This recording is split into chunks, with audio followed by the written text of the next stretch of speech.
Richard Branson, Michael Phelps, Justin Timberlake, James Carville. Wait a minute. Where are the women? Greta Gerwig, Lisa Ling, Audra McDonald, Simone Biles. That sounds like a list of highly successful titans in a variety of industries. They all have ADHD, but you don't hear much about that now, do you? You know what else you don't hear about?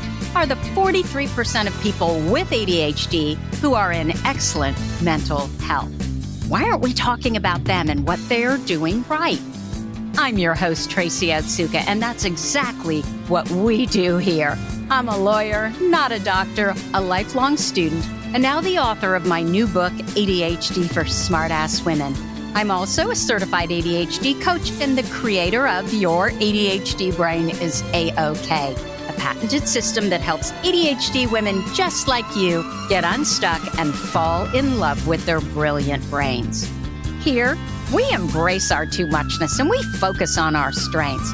My guests and I credit our ADHD for some of our greatest gifts. And to those who still think they're too much, too impulsive, too scattered, too disorganized, I say, no one ever made a difference by being too little.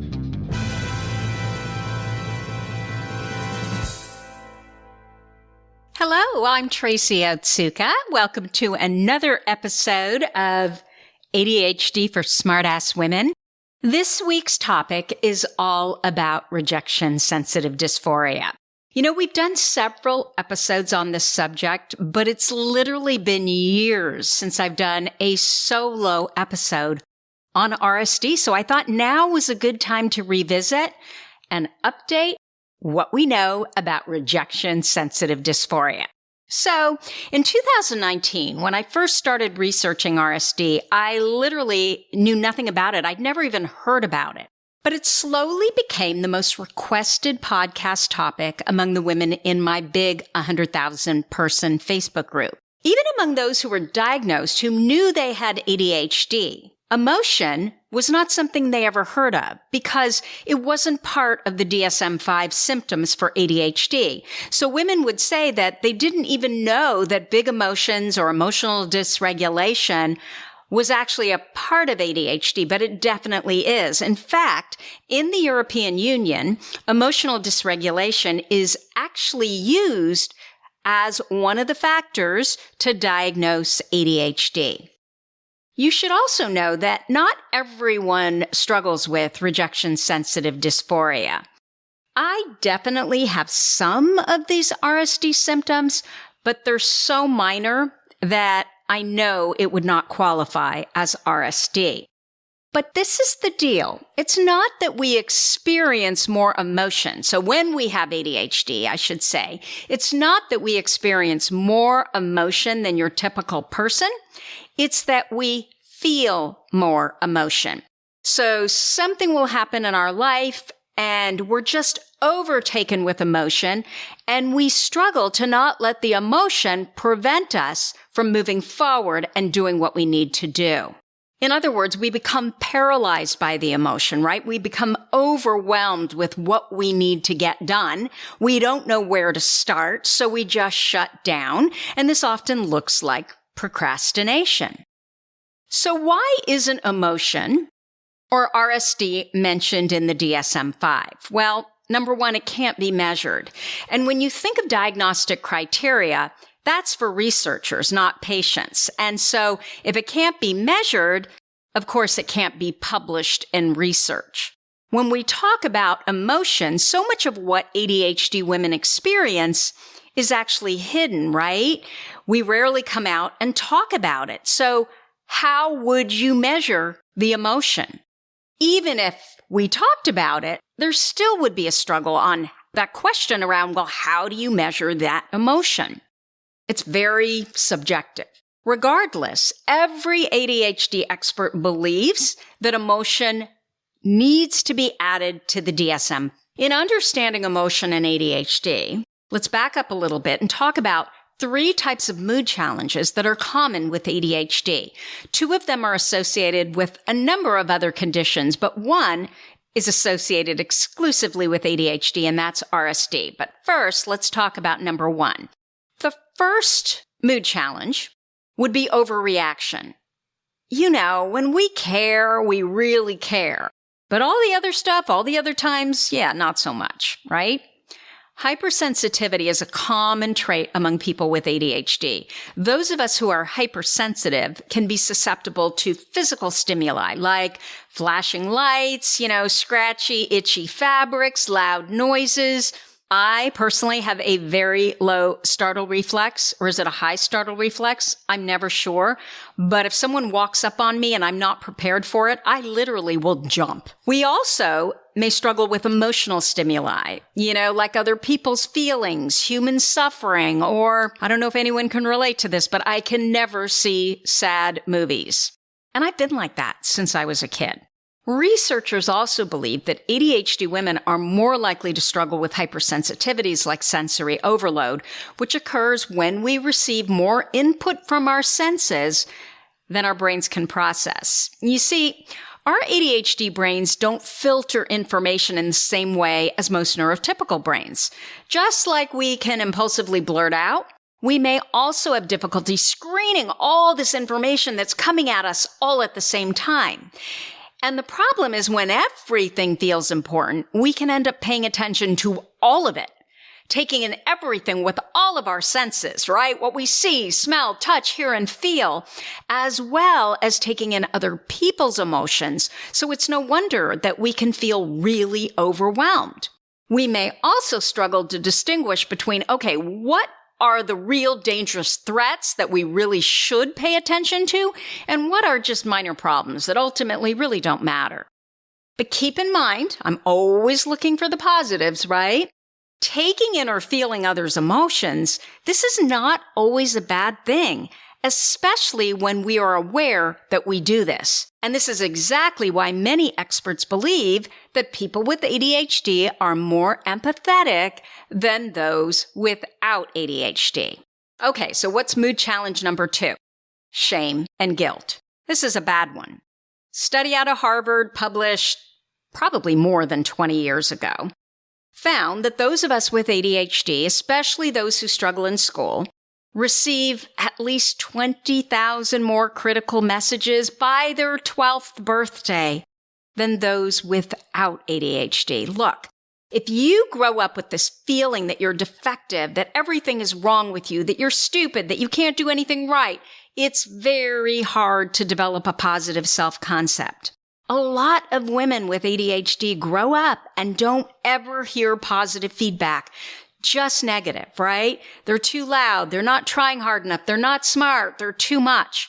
And the way our brains, all of our brains are programmed is that bad is stickier than good, right? We have this natural negativity bias. And we know that 5 positive things are needed to combat 1 negative thing. And so if all we hear is everything that's wrong with us, of course that leads to low self-esteem.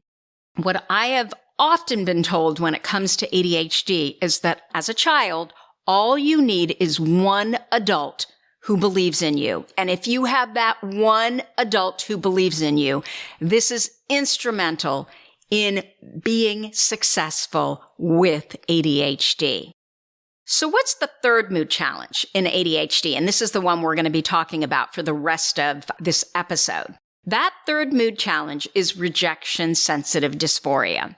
RSD is what we call it for short, the acronym. It was written about a lot 40 or 50 years ago, but then it was just completely forgotten.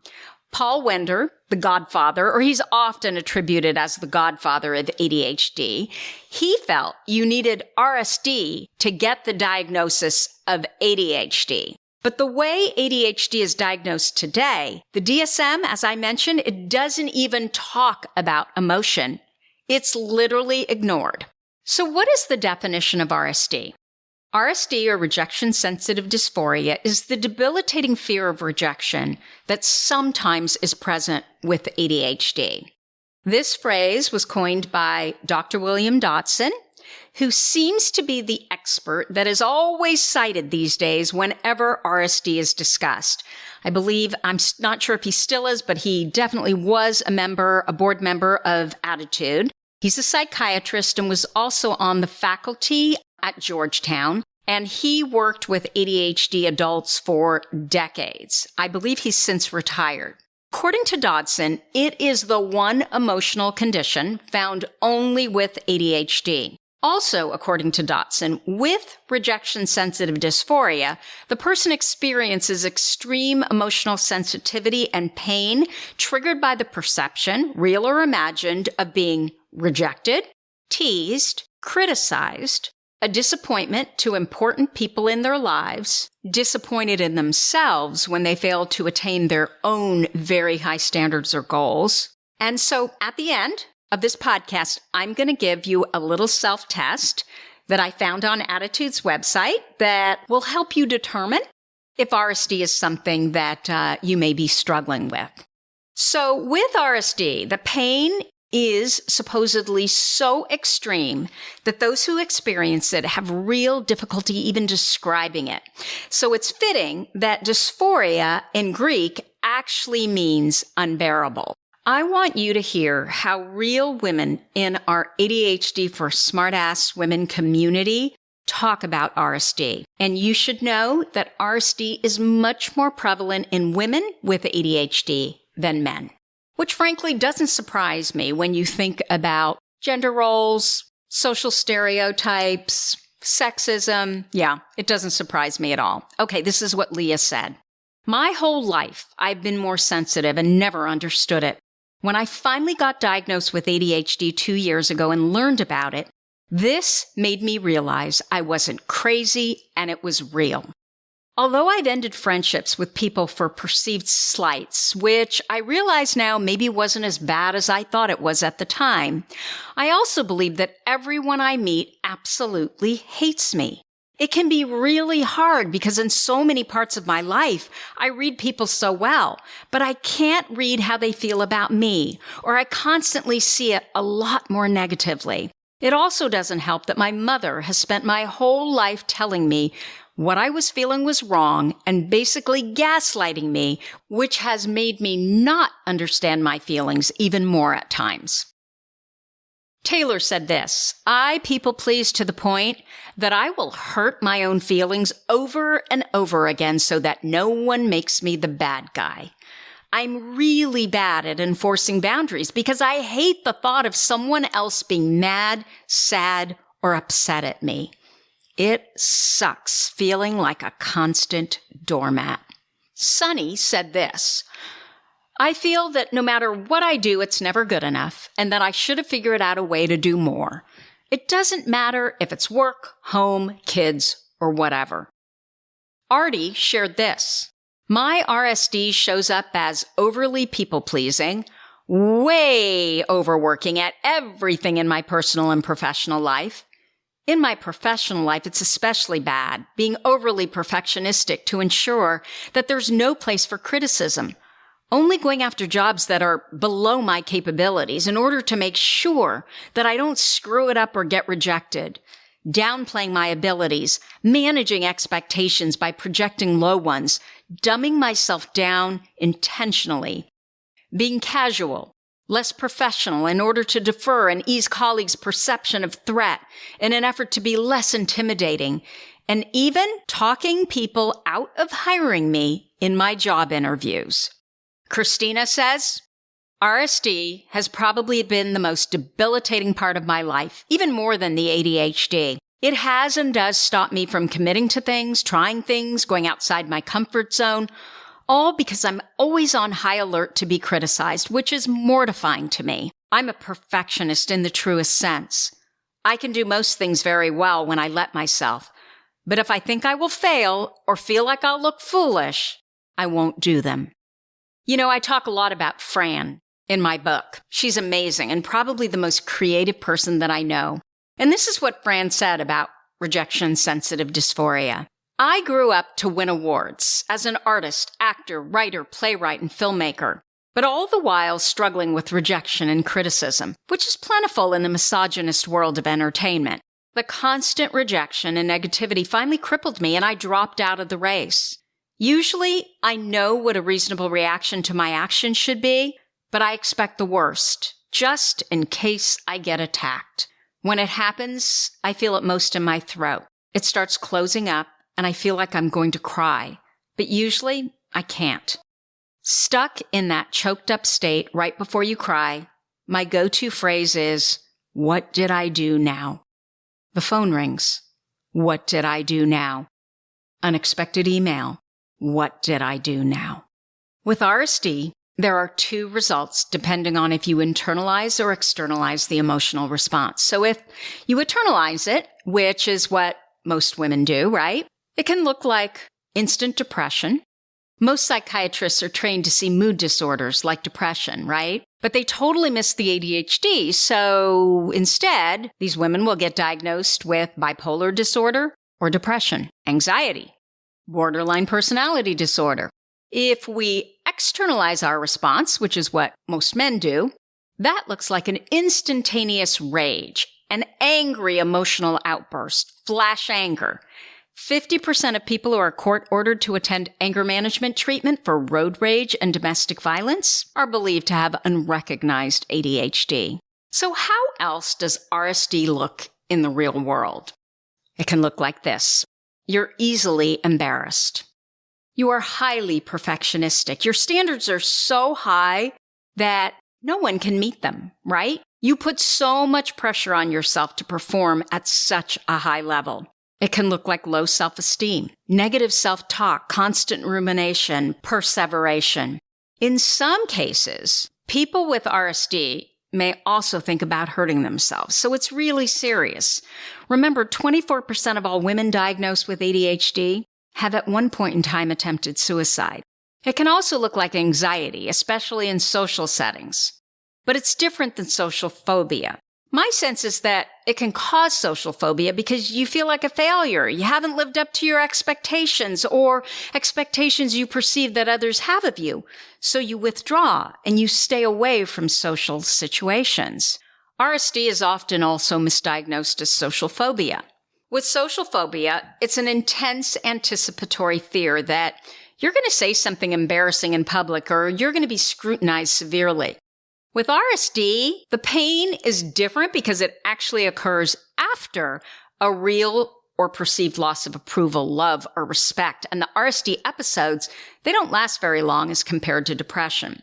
So you attend the social event, and then you're in your head beating yourself up, ruminating, and in a panic about whatever you feel you may have done wrong. And then you turn around and you ask your friends, you're mortified, and they usually don't have a clue what you're even talking about because they don't see it at all. According to Dr. Dotson, a third of those with ADHD, including kids, list RSD as the most impairing aspect of their ADHD. As I mentioned, I saw this in our group of ADHD women. They can be brilliant, accomplished, great in school, model employees, but at any moment, they can spiral down because they misinterpret something as a harsh rebuke of who they actually are. So what happens to women who experience a lot of RSD? Well, they can become people pleasers, right? They're often highly intuitive, so they know exactly what they should say and who they should be to obtain someone's praise and admiration. In other words, they become anyone other than their true selves. Women who experience RSD can have such a fear of failure that they abandon their goals or lose track of them altogether. And it's easy to imagine how resentful you would become or you could become if that's the case, right? They can stop trying anything new unless they're assured of success. They don't go on dates. They major in something they're really not interested in because what they're interested in is actually difficult and they're so fearful that they'll fail. They may apply for jobs that are all beneath their capabilities. They don't speak up in meetings or let anyone know about their ideas. They don't have friends. They don't live to their potential. These can be very bright people who do nothing with their lives. And RSD can also really affect relationships. Look, if you think that people are rejecting you, and so then you start acting like they're rejecting you, you can imagine that they're actually going to start rejecting you, because who wants to be around all that negative emotion? It becomes a self-fulfilling prophecy. If you constantly feel like you're under attack, over time you start to respond in a very defensive way, which is also really hard to be around. So are there any positive aspects to RSD? By now, you know, I'm always looking for the positives, and this one kind of floored me. And that's when I thought, well, maybe you should take this test, Tracy, because some of this sounds a little bit like you. RSD can create a desperate drive to overachieve and excel. It's perfect for us smartass women, don't you think? It can also cause that obsession with perfectionism, and we know there's no such thing as perfect. I don't care how hard you try. There's always something that can be better, right? Or can be made better. You may start to feel like an imposter. Outwardly, you look so successful, but you're constantly striving and achieving because it's never enough. And what if the world finds out what a true loser I really am? It's not true at all, right? But that's what you're thinking. You can end up feeling like a hamster on a hamster wheel because, again, drivenness is a form of hyperactivity. And although RSD isn't thought to be caused by trauma, I believe it's the byproduct of the trauma of having ADHD combined with developmental trauma, childhood trauma, right? As I often say in my experience, the women who struggle the most with ADHD also have trauma. So when I say positive, I guess what I mean is you may look outwardly very successful, but who really wants to live their life on this hamster wheel indefinitely? So how do you tell the difference between a mood disorder versus RSD with ADHD? In RSD, there's an actual reason for the mood change. So something happens that is upsetting to you that triggers the change in mood, and it happens instantly. And it ends just as quickly, usually in a matter of hours. So what can you do if you think you have RSD? Dr. Dotson doesn't believe that therapy works for RSD, but many of the women that I work with and that I connect with every single day have told me that they've had a lot of success with therapies that teach you how to develop strategies for recognizing and working with strong emotions. Those are therapies like dialectical behavioral therapy, or DBT. If you want more information on this, we have 2 episodes, excellent episodes, if I may say so myself, with occupational therapist Vanessa Gorelkin, or cognitive behavioral therapy, also called CBT, where you learn how to question your thoughts and behaviors. You know, we pause, right? You start asking yourself, okay, wait a minute, is this really true? What evidence do you have that this is actually true, like concrete evidence? The other things that women tell me do help them are things like practicing mindfulness, breath work, meditation, working on managing stress in their life, since this is directly tied to negative emotion. They can work on stopping the perfectionism, understanding that good enough is, right? It's good enough, which will help to stop you from not doing things because you're so worried that you won't be able to make it perfect. Recognizing again that there's no such thing as perfect, and you can't perfect anything unless you're working on it, right? Unless you're in action around it. That is the only way to make it more perfect, but it's never going to be perfect. I think what I've also noticed is that I can control my emotions by actually doing, by being in action. I'll do the thing. I'll look for the emotion that signifies that I'm proud of myself. And because that's positive emotion, it helps me reduce the negative emotion and get out of that funk, right? That negative emotion can cause. Dotson also believes that while early childhood trauma can make things worse, it does not cause RSD. And I would agree with this, but keep in mind that the symptoms of trauma and the symptoms of ADHD are very similar. Inattention, impulsivity, hyperactivity. So you have the ADHD symptoms, right, on top of the trauma symptoms. And so it just makes everything so much worse. What I've been told, though, by so many women with RSD is that just knowing what it is such a relief that it really helps, because these women finally understand that it's not all in their heads, which is what women are constantly told. They get that they're not defective, and it's just that they have a different brain that works in a different manner, and that RSD can be a symptom of ADHD. Think about it though. If ADHD kids already have a more sensitive nervous system, so they feel emotions more strongly than a neurotypical brain would, and then they've had all of these negative messages thrown at them at a rate that's much higher than a non-ADHD child, that 20,000 or more negative messages, right?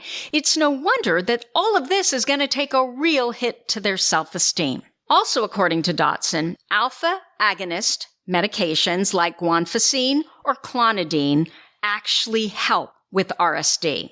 These medications were originally designed as blood pressure medications, but they apparently do work. They're off-label. They do work for about 60% of people with RSD. And if you're part of that 60% where this medication actually works, it can be life-changing. And I know this for a fact. I have spoken to so many women where guanfacine or clonidine have worked for them, and they tell me it literally has changed their life.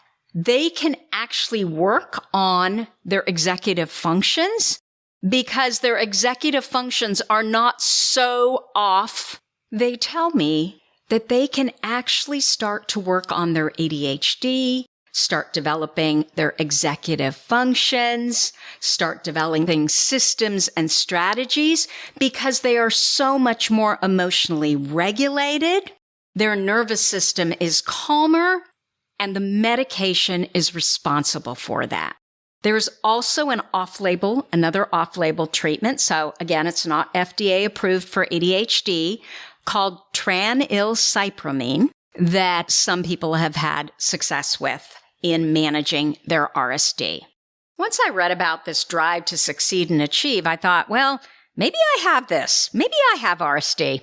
But then I took this self-test, which I'm going to give you the questions to. And like all things ADHD, it's all about the degree of impairment, right? And after I took this test, I realized, no, I don't have it at all. And that's why I wanted to share it with you.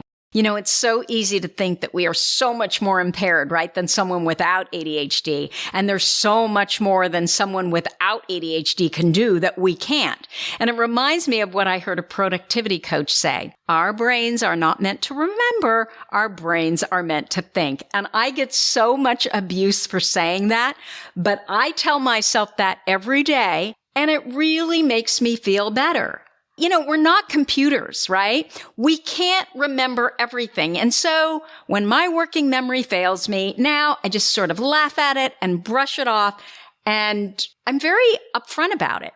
It's my working memory. I call them word holes, right? And so I think the more that we can understand how our brains work and maybe poke fun of the way our brains work and then move on to the next thing instead of ruminating and perseverating on that thing that isn't working, the better we're going to feel, the more positive emotion we're going to have in our life, the less negative emotion, the more emotionally regulated we're going to feel, the calmer our nervous system is going to be. So why the hell wouldn't we do that? So if you're wondering if you have RSD, here are some questions you might want to ask yourself. And again, this is a self-test from Attitude Magazine's website. I'm going to include the link to this self-test in our show notes. Question 1. Do you experience sudden intense bouts of rage when your feelings are hurt? And the answers are often or not often. Question 2. Do you experience sudden intense bouts of extreme sadness when you think you've been rejected or criticized? Question 3. Are you your own harshest critic? Question 4. Do you feel anxious in social situations because you assume that no one likes you? Question 5. Do you consider yourself a people pleaser, often going above and beyond to get on someone's good side? Question 6. Do you pass up opportunities or avoid starting projects because you're afraid you'll fail? Have you ever been called overly sensitive or a head case because of your strong emotional reactions? Question 8. Do you often dedicate more time than's necessary to a project or become perfectionistic to make sure your work has no mistakes and is above reproach? Question 9. Do you ever experience your emotions as a physical sensation, as though you've been punched in the chest or physically wounded? Question 10. Do you feel shame about the lack of control you have over your emotions? Question 11. Before you were diagnosed with ADHD, were you told you might have a mood disorder, bipolar disorder, borderline personality disorder? Question 12. Do you shy away from close relationships or romantic relationships because you worry that if people know the real you, they won't like you? Question 13. Do you assume the worst in commonplace interactions, worrying you will be fired every time your boss calls you into her office, for instance? Question 14. Do you think that you cannot go on feeling this way? Question 15. Do you avoid meeting new people or trying new things because your fear of rejection and criticism is so strong? So, that's what I have for you for this week.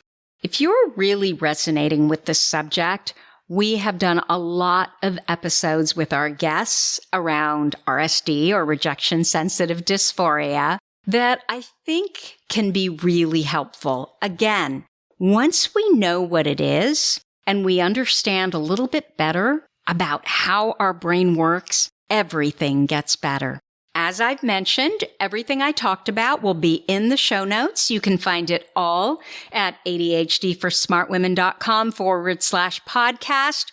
As always, thank you for listening to the ADHD for Smartass Women podcast, and I will see you here, same time, same place next week. Until then, be brilliant.